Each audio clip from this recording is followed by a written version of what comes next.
ನಾವೇನು ಪುಣ್ಯಕ್ಷೇತ್ರಗಳಿಗೆ ಹೋಗಿ ಬಂದ್ವಿ ಪಾರ್ಟ್ 1 ಬ್ಲಾಗಲ್ಲಿ. ಈಗ ಪಾರ್ಟ್ 2 ಬ್ಲಾಗು ಹೇಗೆಲ್ಲ ಇರುತ್ತೆ, ಹೇಗೆಲ್ಲ ಮಜಾ ಮಾಡ್ತೀವಿ ನೋಡ್ಕೊಂಬನ್ನಿ. ನಮಸ್ಕಾರ ಕರ್ನಾಟಕ.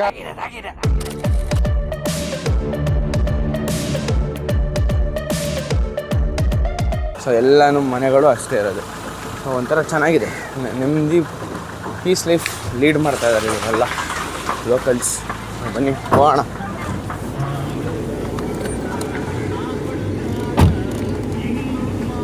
ದೇವರುಗಳಿಗೆ ರೆಸ್ಟ್ ಕೊಟ್ಬಿಟ್ಟು ನಾವು ಹೊರಟಿದ್ದೆ ಚಿಲ್ ಮಾಡೋಕ್ಕೆ, ಅಂದರೆ ಪಳಂಬೂರು ಬೀಚ್ ಕಡೆಗೆ.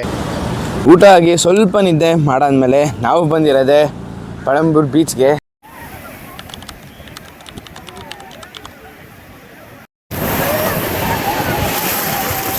ಆ್ಯಂಡ್ ಈ ಕಡೆ ಸುತ್ತಮುತ್ತ ನೋಡಿದ್ರೆ ಮಕ್ಳಿಗೆ ಆಟ ಆಡೋಕ್ಕೆ ಎಲ್ಲನೂ ಇದೆ, ಜೊತೆಗೆ ಒಂಟೆ ಕೂಡ ಇದೆ. ಒಂಟೆ ರೈಡ್ ಮಾಡ್ಬೋದು ಬೀಚಲ್ಲಿ. ಗಾಳಿಪಟ ಹಾರಿಸ್ತಾ ಇದ್ದಾರೆ. ಈ ಥರ ಆ್ಯಕ್ಟಿವಿಟೀಸ್ ಎಲ್ಲ ಇದೆ ನೋಡಿ. ನಾವು ಅಲ್ಲಿ ಹೋಗ್ಬೋದು. ಯಾವುದೋ ರಾಮ ಸೇತುವೆ ಥರ ಇದೆಯಲ್ಲ, ಅಲ್ಲೋಗಿ ನಿಂತ್ಕೊಂಡು ಎಕ್ಸ್ಪೀರಿಯೆನ್ಸ್ ಮಾಡ್ಬೋದು. ಬೀಚಲ್ಲಿ ಆಡಬೇಕಂದ್ರೆ ಮೇನ್ ಫೋನ್ಗಳನ್ನ ಬ್ಯಾಗಲ್ಲಿ ಇಡಬೇಕು, ಅದಕ್ಕೆ ಕಾರಲ್ಲಿಟ್ಟು ನಾವು ಬೀಚಲ್ಲಿ ಆಡಿದ್ದು. ಮತ್ತು ಇಲ್ಲಿನ ಆ್ಯಕ್ಟಿವಿಟೀಸ್ ನೋಡಿ, ಸೈಕಲಲ್ಲಿ ಹೋಗೋದು, ಇನ್ನಷ್ಟು ತರಾವರಿ ಆ್ಯಕ್ಟಿವಿಟೀಸ್ ಇದೆ. ಸೊ ಬಂದರೆ ಖಂಡಿತ ಎಂಜಾಯ್ ಮಾಡ್ಬೋದು. ಇಲ್ಲಿ ಬೀಚಲ್ಲೆಲ್ಲ ಒದ್ಲಾಡ್ಬಿಟ್ಟು ಸ್ವಲ್ಪ ಸುಸ್ತಾಗಿತ್ತು, ಅದಕ್ಕೆ ನಮಗೆ ಇವತ್ತಿನ ದಿನ ಸಾಕು ಅನಿಸ್ಬಿಟ್ಟು ಹೋಮ್ ಸ್ಟೇ ಬುಕ್ ಮಾಡಿದ್ದ ರೂಮಲ್ಲಿ ಮಲ್ಕೊಂಡ್ವಿ. ಡೇ 2 ಈ ಥರ ಸ್ಟಾರ್ಟ್ ಆಗುತ್ತೆ ಅಂತ ಅಂದ್ಕೊಂಡೇ ಇರಲಿಲ್ಲ. ನನ್ನ ವಾಯ್ಸ್ ಅಂತೂ ನೀವೇ ನೋಡಿ. ಪ್ರೀವಿಯಸ್ ವ್ಲಾಗ್ ನೋಡ್ದಂಗೆ ದೇವಸ್ಥಾನ ಮತ್ತು ಕಲ್ಚರ್ಸು ಎಲ್ಲ ತಿಳ್ಕೊಂಡ್ವಿ.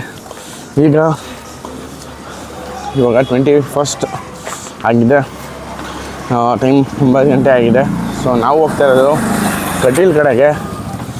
ಸೊ ಅಲ್ಲೆಂಗಿದೆ ನಾನು ನೋಡೋಣ. ವಾಯ್ಸ್ಗೆ ಏನಪ್ಪ ಆಯಿತು ಅಂದರೆ ಏನೂ ಆಗಿಲ್ಲ, ಜಸ್ಟ್ ಬೀಚಲ್ಲಿ ಅಡ್ಡಾಡಿ ವಾಯ್ಸ್ ಹೋಗಿದೆ. ಅದನ್ನು ಬಿಟ್ಟರೆ ಇನ್ನೇನಿಲ್ಲ, ಜಸ್ಟ್ ಬಿಸಿನೀರು ಕೊಡಿದ್ರೆ ಸರಿ ಹೋಗುತ್ತೆ. ಇವಾಗ ಮುಂದಿನ ವೀಡಿಯೋ ಕಂಟಿನ್ಯೂ ಮಾಡೋಣ ಬನ್ನಿ.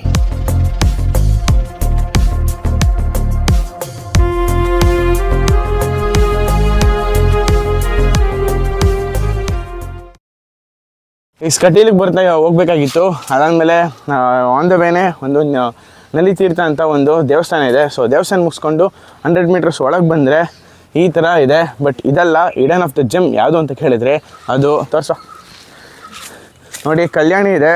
ಬಟ್ ನೀರಿಲ್ಲ ಅಷ್ಟು, ಯಾಕಂದರೆ ನಮಗೆ ಇಲ್ಲಿ ನೀರು ಇಳಿತದೆ. ಪಾಪ ಅದು ನೀರೇ ಇಲ್ಲ, ಯಾಕಂದರೆ ಅಷ್ಟು ಬಿಸಿಲಿದೆ ಇಲ್ಲಿ.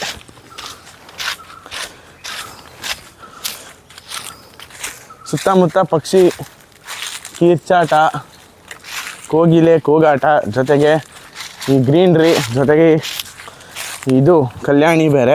ಸಕ್ಕತ್ತಾಗಿದೆ, ಒಳ್ಳೆ ವರ್ತಿಟ್ ಅಂತಲೇ ಹೇಳ್ಬೋದು. ನೀವೇನಾದ್ರು ಮಂಗಳೂರು ಬಂದರೆ ಸೊ ಇದನ್ನು ವಿಸಿಟ್ ಮಾಡ್ಬೋದು. ಆನ್ ದ ವೇ ಕಟೀಲ್ ಹೋಗುವ ದಾರಿ.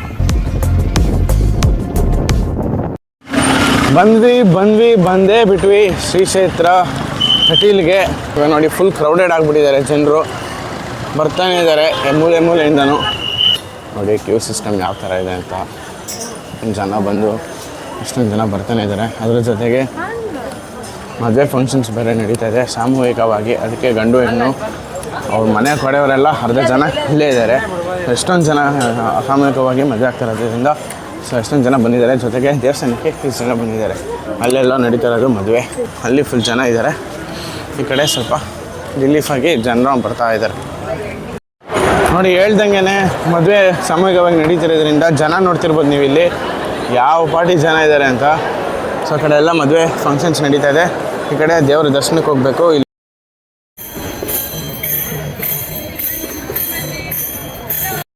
ಶ್ರೀ ದುರ್ಗಾ ಪರಮೇಶ್ವರಿ ಅಮ್ಮನ ದೇವಸ್ಥಾನ ನೋಡಿಕೊಂಡು ಓಡ್ತಾ ಇದ್ದೀವಿ. ಬಟ್ ಆದರೂ ಜನ ಮಾತ್ರ ಬೆಂಕಿಯಾಗಿದ್ದಾರೆ. ಎಲ್ಲರದ್ದು ಮದುವೆ ನಡೀತಾ ಇದೆ, ಎಲ್ಲರದ್ದು ಅಲ್ಲ, ಗಂಡು ಹೆಣ್ಣಿಂದು ಮದುವೆ ನಡೀತಾ ಇದೆ. ಅದಕ್ಕೆ ಜನ ಬಿಟ್ಟಿದ್ದಾರೆ. ಈಗಷ್ಟೇ ದುರ್ಗಾ ಪರಮೇಶ್ವರಿ ಅಮ್ಮನ ದರ್ಶನ ಪಡೆದು, ಅಂದರೆ ಕಟೀಲ್ ಮುಗಿಸ್ಕೊಂಡು ಇವಾಗ ನಾವು ಹೋಗ್ತಾ ಇರೋದು ಆನೆಗುಡ್ಡ ದೇವಸ್ಥಾನಕ್ಕೆ. ಅಲ್ಲೇ ಕೂಡ ಪ್ರಸಾದ ಆಗ್ತಾಯಿದ್ದಾರೆ, ಅಂದರೆ ಊಟ ಆಗ್ತಾಯಿದ್ದಾರೆ. ಸೊ ಅದನ್ನು ಓಕೆ. ಇವಾಗ ಕಟೀಲಿಂದ ಆನೆಗುಡ್ಡ ಆಲ್ಮೋಸ್ಟ್ 1.5 hour ಇದೆ. ಅಂದರೆ ಇವಾಗ ಟೈಮ್ ಬಂದು 12 ಗಂಟೆ. ಒಂದೂವರೆ ಅಷ್ಟಲ್ಲಿ ಹೋಗ್ಬಿಡ್ತೀವಿ. 1:30 ಅಂದ್ಕೊಂಡಿದ್ದು, ಬೇಗನೆ ಬಂದಿದ್ವಿ 1 ಗಂಟೆ 6 ನಿಮಿಷಕ್ಕೆ. ಸೊ ಎಲ್ಲಿಗೆ ಬಂದಿದ್ವಿ ಅಂದರೆ ಗೊತ್ತಿರಬೇಕು, ಆನೆಗುಡ್ಡ ದೇವಸ್ಥಾನಕ್ಕೆ. ಅತ್ಯುತ್ತಮವಾದ ವಿನಾಯಕನ ದರ್ಶನ ಪಡೆದು ನಾವು ಹೋಗಿದ್ದೆ ಭೋಜನ ಶಾಲೆಗೆ.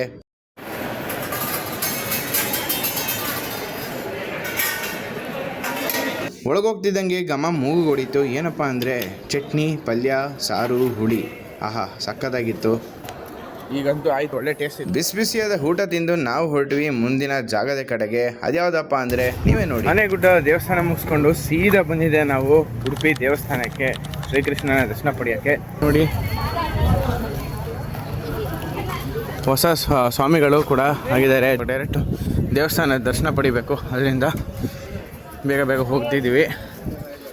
ಒಳಗೆ ಬಂದರೆ ಯಾವ ಥರ ಇದೆ ಅಂತ. ಉಡುಪಿ ಗೀತಾ ಮಂದಿರ. ಹಿಂಗೆ ಹೋದರೆ ಗೋಶಾಲೆನೂ ಇದೆ, ಕಾಣಿಸ್ತಾ ಇದೆ ಅಂತ ಅಂದ್ಕೊತೀನಿ. ನೋಡಿ, ಹಂಗೆ ಸ್ಟ್ರೈಟ್ ಹೋಗ್ತಾ ಇದ್ದಾರೆ, ಹೋಗ್ತೀವಿ ಶ್ರೀಕೃಷ್ಣ ದರ್ಶನ ಪಡೆಯೋಕ್ಕೆ. ಬಟ್ ಇಲ್ಲಿ ನೋಡಿ ಕಲ್ಯಾಣಿ ಕೂಡ ಇದೆ. ನೋಡಿ ತೇರು ಎಷ್ಟು ದೊಡ್ಡದಾಗಿದೆ. ಈ ಥರ ಒಂದು 2-3 ಇದೆ, ಅಲ್ಲೊಂದು. ಈಗ ಶ್ರೀಕೃಷ್ಣ ದರ್ಶನ ಮಾಡೋಣ ಬನ್ನಿ.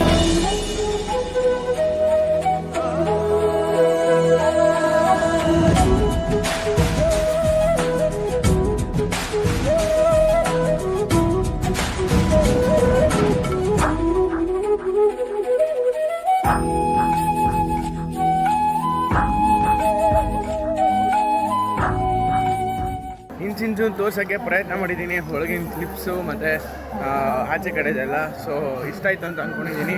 ಮತ್ತು ಇವಾಗ ಹೋಗ್ತಾ ಇದ್ದೀವಿ ದರ್ಶನ ಮುಗಿಸ್ಕೊಂಡು. ಬಟ್ ಆ್ಯಕ್ಚುಲಿ ತೆಗಿಯಂಗೆ ಇರಲಿಲ್ಲ ಒಳಗೆ. ಜಸ್ಟ್ 1-2 ಕ್ಲಿಪ್ ತೊಗೊಂಡೆ. ನಂಗೆ ತೆಗಿಬಾರ್ದು, ಯಾರೂ ತೆಗಿಯೋಕ್ಕೆ ಹೋಗ್ಬೇಡಿ. ನಾವು ಸುಮ್ಮನೆ ಏನೋ ತೋರ್ಸೋಕ್ಕೆ ಅಂತ ತೆಗ್ದಿದ್ದು. ಸೊ ಚಪ್ಪಲಿ ತೊಗೊಂಡು ಹೋಗ್ಬೇಕು. ಸರಿ ಬಿಡ, ಮಾತಾಡಿಕೊಂಡು ಚಪ್ಪಲಿ ತೊಗೊಳ್ಳೋದೇ ಮರ್ತೋಗ್ಬಿಟ್ಟೆ. ಎರಡನೇ ಸರಿ ಮರ್ತೋಗ್ತಿರೋದು ಗೈಸ್, ಎರಡನೇ ಸರಿ ಮರ್ತೋಗ್ತಿರೋದು.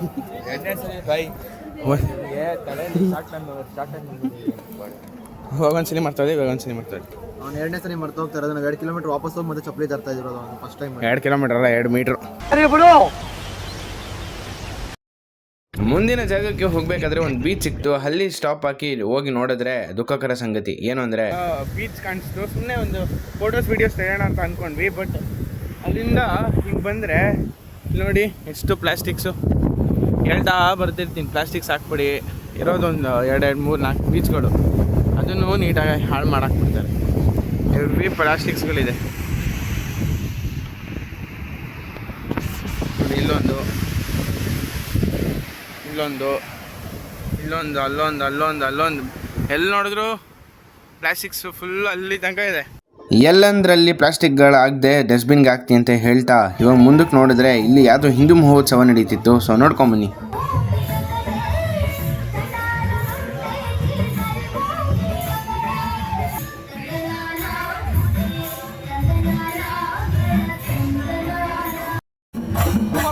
ಲೇಟಾಗಿ ಮಾಡೋದೇ ಇಲ್ಲಿ ಅಲ್ವಾ? ಇದು ಮೀನು ಯಕ್ಷಗಾನ ಗಾಡಿ.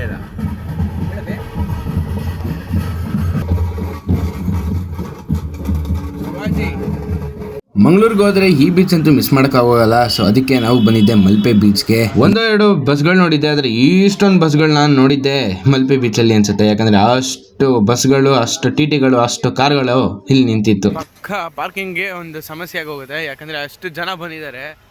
ಇವತ್ತು ಡೇ ಅಂತ ಗೊತ್ತಿಲ್ಲ, ಮರ್ತೋಗ್ಬಿಟ್ಟಿದ್ದೀನಿ. 21 ಅಂತ ಅಂದ್ಕೊಳ್ಳಿ. ಯಾವ ರೇಂಜಿಗೆ ಬಂದಿದ್ದಾರೆ ನೋಡಿ ಇವರು ತೆಗೆಯುತ್ತಿರೋದ್ರಿಂದ. ಸೊ ನಾವು ಕಾರಲ್ಲಿ ಹಾಕ್ಬೋದು, ಇಲ್ಲಾಂದರೆ ಪಕ್ಕ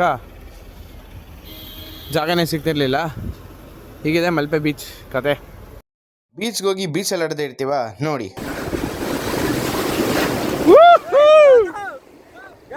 ಮಲ್ಪೆ ಬೀಚ್ಗೆ ಬಂದಿದ್ದೀವಿ. ಸಕ್ಕದಾಗಿದೆ, ವೇವ್ಸ್ ಮಾತ್ರ ಅಲ್ಟಿಮೇಟು. ಎಣ್ಣೆ ಹೋಗಿದ್ದಕ್ಕಿಂತ ಇದು ಮಾತ್ರ ಸಕ್ಕದಾಗಿದೆ.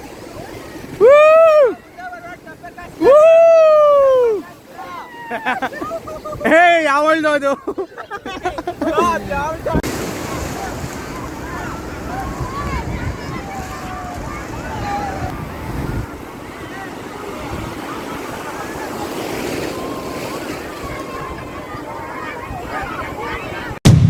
ಈಗಷ್ಟೇ ಬಂದ್ವಿ ನಮ್ಮ ಪಾರ್ಕಿಂಗ್ ಕಡೆಗೆ. ಇಷ್ಟು ಹೇಳ್ತಾ ಈ ಪಾರ್ಟ್ ಬ್ಲಾಗು ಇಲ್ಲಿಗೆ ಮುಗಿಸ್ತಾ ಇದ್ದೀನಿ. ಇಷ್ಟ ಆಗಿದೆ ಲೈಕ್ ಮಾಡಿ, ಇಲ್ಲಾಂದರೆ ಡಿಸ್ಲೈಕ್ ಮಾಡಿ. ಮುಂದಿನ ಪಾರ್ಟ್ ಜೊತೆಗೆ ಬರ್ತೀನಿ. ಸೊ ಧನ್ಯವಾದಗಳು. ಮುಂದಿನ ವ್ಲಾಗು ಲಾಸ್ಟ್ ಪಾರ್ಟ್ ಆಗಿರುತ್ತೆ, ಅದನ್ನು ಮಿಸ್ ಮಾಡ್ಕೊಳ್ಳೋಕ್ಕೆ ಹೋಗಬೇಡಿ. ಇದನ್ನು ನೋಡಿದವ್ರಿಗೆ ತುಂಬ ಧನ್ಯವಾದಗಳು. ನೆಕ್ಸ್ಟ್ ಸಿಗುವ.